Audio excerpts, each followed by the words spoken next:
Channel of Vadodara. Sankheda તાલુકાના ગુંડીચા જૂથ ગ્રામ પંચાયતના 14 લાખના ખર્ચે નવનિર્મિત થયેલ પંચાયતના મકાનનું લોકાર્પણ કરવામાં આવ્યું.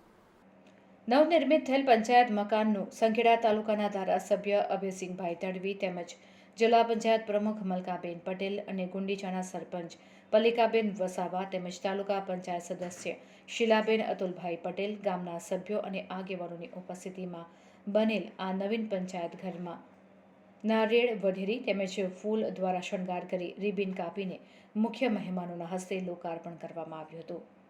ગામના તેમજ સરપંચ અને સદસ્યો દ્વારા ધારાસભ્ય તેમજ જિલ્લા પંચાયત પ્રમુખનો આભાર વ્યક્ત કરવામાં આવ્યો હતો.